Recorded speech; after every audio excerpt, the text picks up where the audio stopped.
Hello and welcome to the next Necromancer video. We are jumping back into this. It's been a while since I've done a video, but we're back on a regular work schedule, so we're doing the videos again.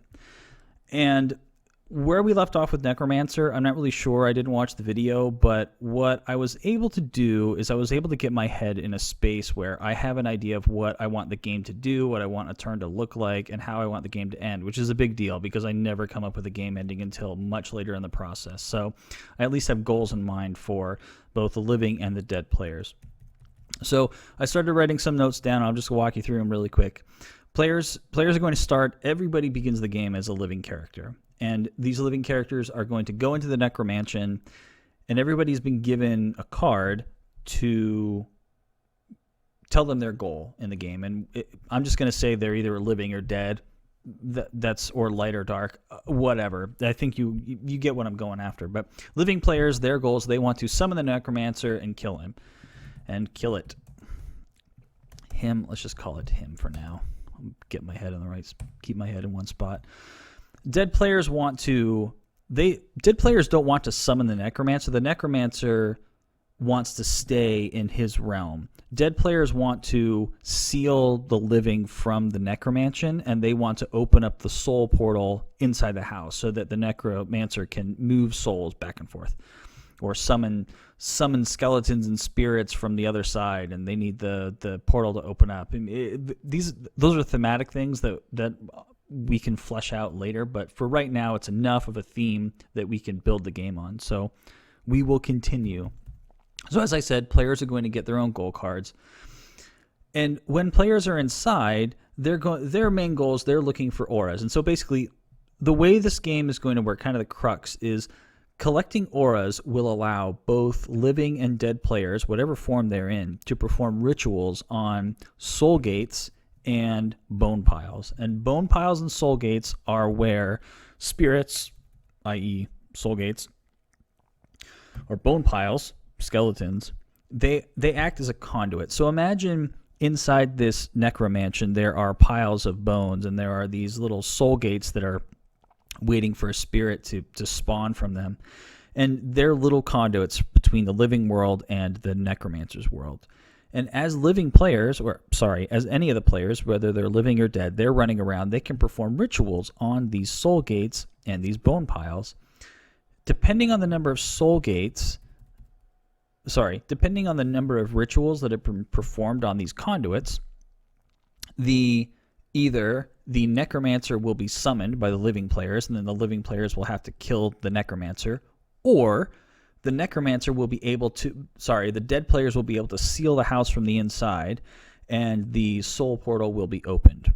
So there's some specifics that need to be worked out with how the game will end, but thematically, that's what we're working towards. So that's a big deal. And the number of rituals that need to be performed on these conduits or soul gates and bone piles is going to depend on the number of players, because I feel like at this point this game is going to play a lot better with a lot of people.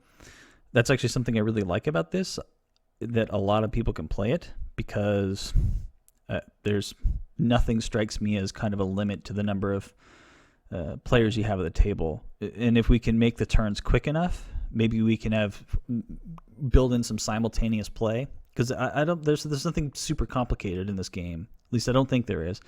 So I should also say that I spoke with Aiden and Joe about where this game was going. And Aiden, I was going towards a heavier kind of epic game, and Joe had in mind when he and I were talking about it that it was a lighter kind of Munchkin style, not Munchkin style, but Munchkin weight kind of game with a little bit of Burgle Brothers AI, which I really like that idea, and I think we're going to try and work some of that in. But Joe was thinking really light, and then when I spoke to Aiden, we really kind of settled on the idea of going with a medium weight game.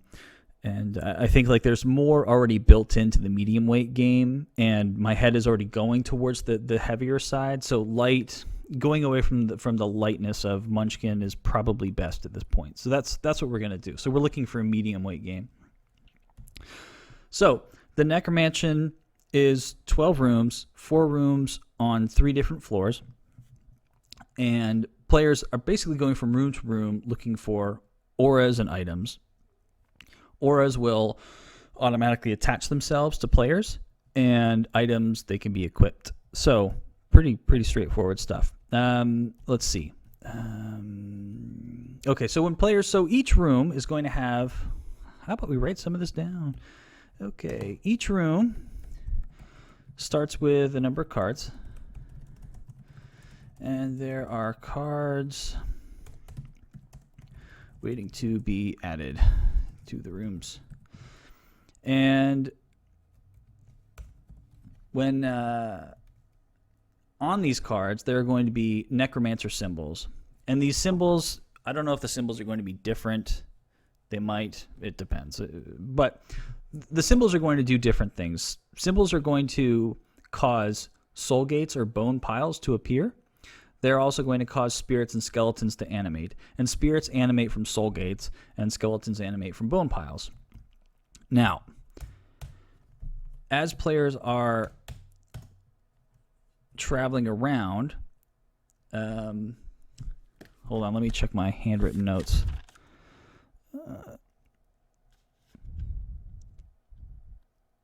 Number it depends on the number of players. We already wrote that down. Yep, that's the goal. We wrote that down. One of the rituals players perform is increase, decrease in order skeleton spirits spawned. Okay. Okay. So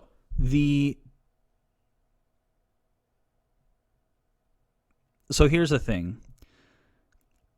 Players, both living and dead, regardless of their form, they want these soul gates and bone piles to appear, because those are the things that will allow players to perform rituals to get them to their end goal.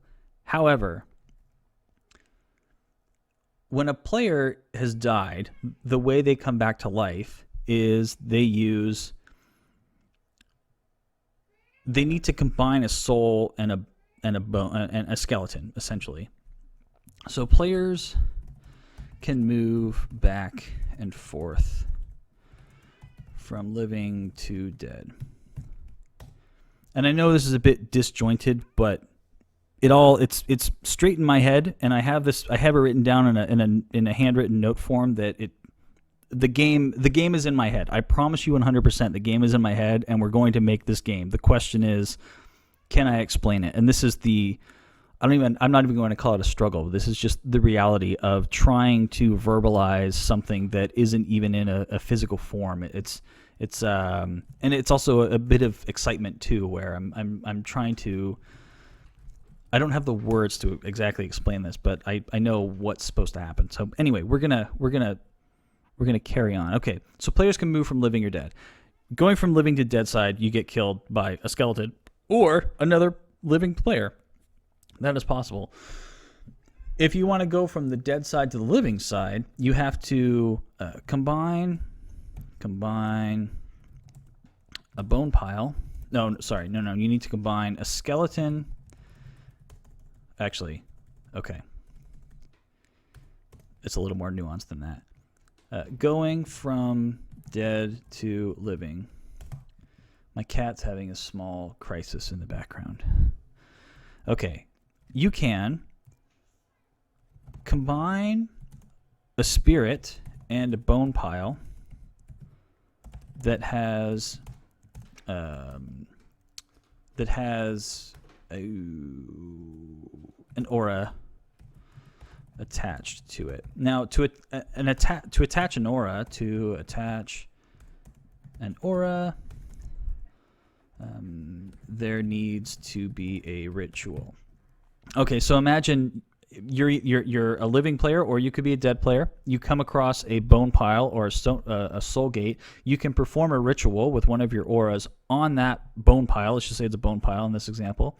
On the bone pile, and that bone pile has an aura attached to it, because auras will not attach to inanimate objects, where living spirits and skeletons, they're animated, so an aura will automatically attach. But you need to attach auras actively to a bone pile or a soul gate. So a player comes along, they perform a ritual on this bone pile, and now has an aura attached to it. A spirit can come along. So let's say I'm a dead player, and I have my spirit.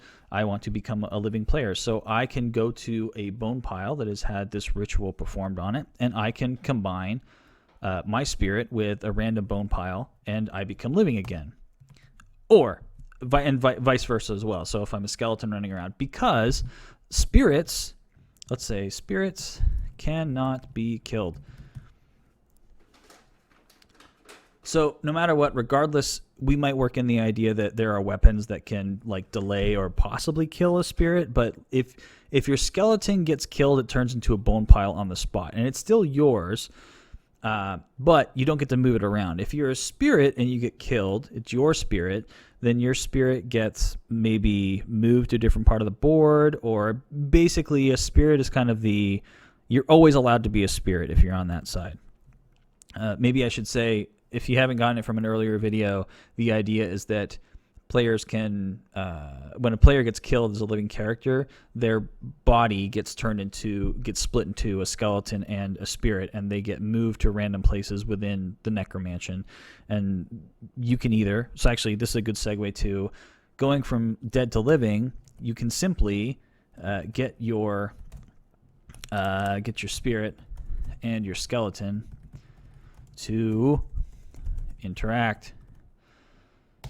I don't know if will this be a ritual? What makes sense? Does making this a ritual make sense, or should it be a free action? I feel like everything is going to be a ritual, so we'll call it. We'll call it a free ritual. So no auras required, but need to take an action. Okay, so we now have a way to get dead players into living players, and that was actually something that I've been kind of struggling with off camera. So I feel like good. We have that idea set. Okay, so I know this is going to sound weird, but that's pretty much it. This is the basics of the game. So players are going to be running around. Players start as a living. They're going to be running around looking for auras so that they can perform rituals. Players can perform rituals on themselves, but they're running around searching these rooms for stuff. Mostly rituals, but mostly auras, sorry. But they're looking for stuff. In the meantime, there's a dead side, and the dead side, they are running around trying to mess with items. So if you're a spirit, you can go from one room to another. If you're a skeleton, you can run around looking for people to fire your weapon, like fire your arrows at, or well, we'll probably use guns, but like ye olde guns. But skeletons looking for some combat. Now, and that's pretty much it. And everybody's working towards whatever their goal is. Now, there's two things that there are NPC characters. I have a brand new computer, and the numlock is where my delete used to be. Wow, it's really obnoxious. Okay, NPC characters. There are villagers. Oh, actually, I need to write initiative track. Okay.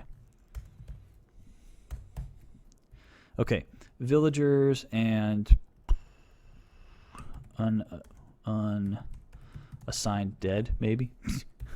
Okay, so villagers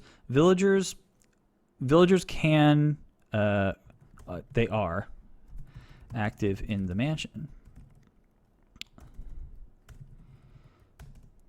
They need to be summoned with white aura, or they need to be summoned with bravery. So there's two things that I don't. These are summoned with a track as well, but these are summoned with a track. Okay, so here's the idea. There's going to be an initiative track, and everybody's going to start the game somewhere on this initiative track, and basically that will be the turn order. However, you can, doing a little French, the initiative track is not fixed. However, you can move up and down if you want. However, on the track, there is a villager spot and there is a dead character spot. And what happens is, when it's the villager's turn, everybody in the game has a chance to move a villager if they're in the mansion. Or, more likely in the early game, when it gets to the dead character spot in the initiative track, everybody gets to move a dead character. or take action with it. Let's just say they get to have a turn with one of the dead characters. Part of their turn, so players can move villagers and dead NPCs when it is the villager and dead turn on the initiative track. Okay. Also, something that happens, the bravery, and did I write down? Let's see.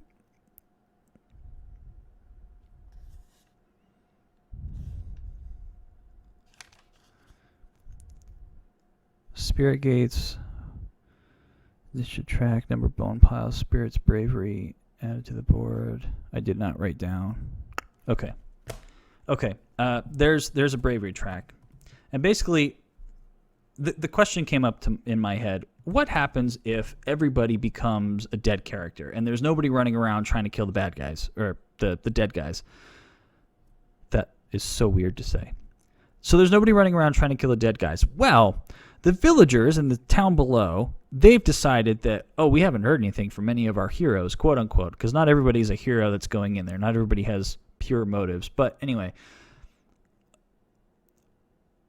the villagers get brave, and they will come to the mansion, and they will essentially overwhelm it with their numbers. So there is kind of like players have to worry about how many villagers are running around the mansion. So basically, simply put, the bravery track will increase over time, and the amount it increases is equal to the number of players in the game minus, I got to check this note because this is backward. Okay, minus living players. Wait, hold on.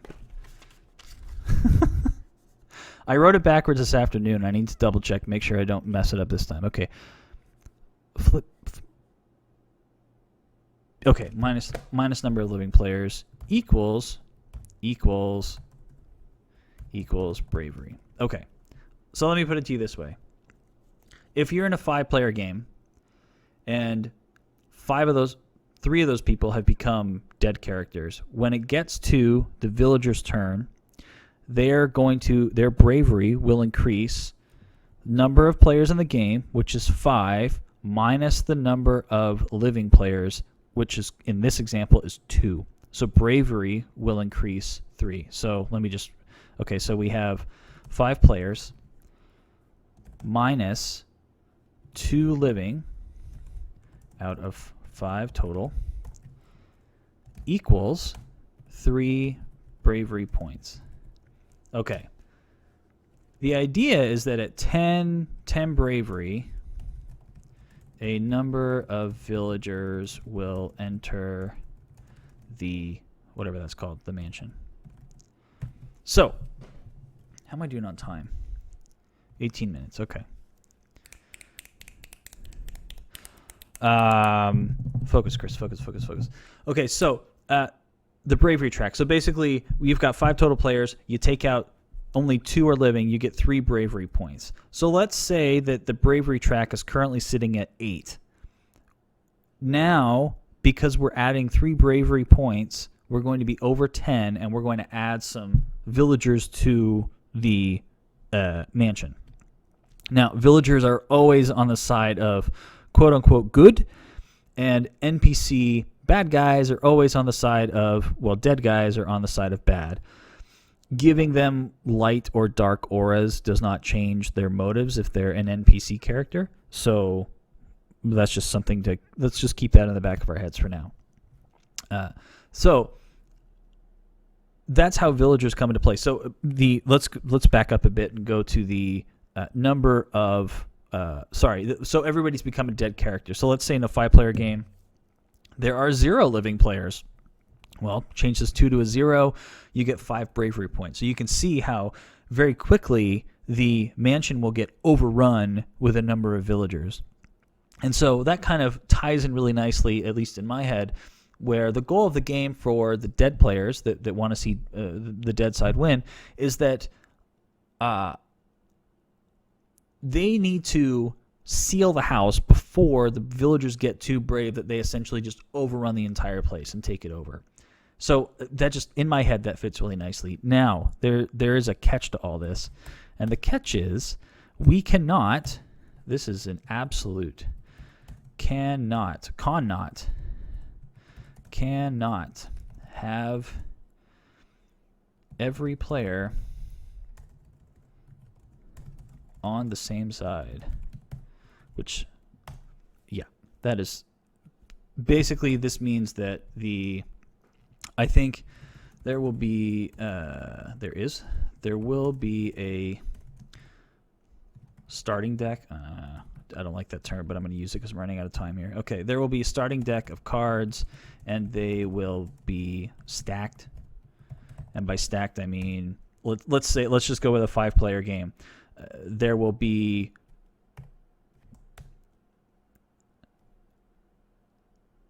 one dead card and one live card added, and there will be 3 rando cards added.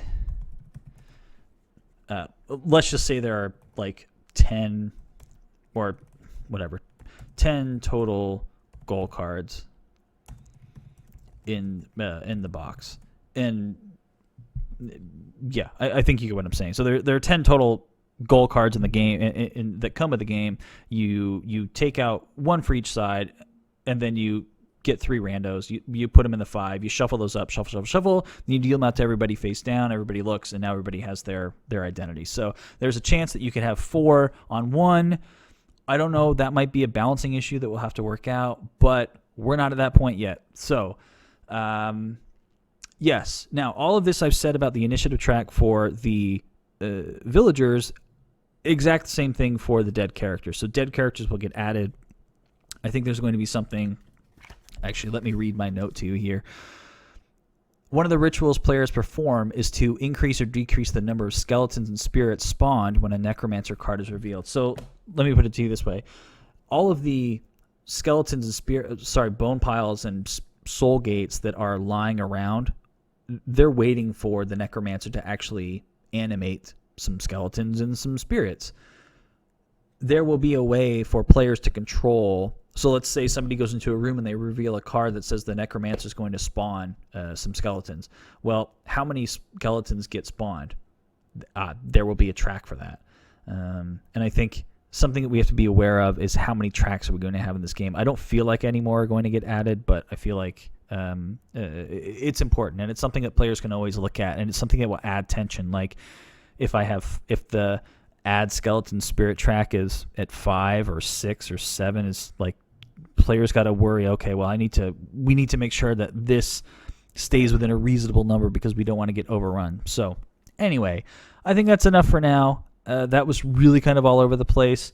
I got to work on building the prototype a little bit. I think I'm at that point because actually all of this started with, I spent my lunch today looking at, I was writing down cards, what cards I wanted to do. And I started with 12 rooms, 6 to 10 cards in each room with 40 more off to the side. So then I rounded up, did a little rounding up. And so I had about 120 to 200 room cards.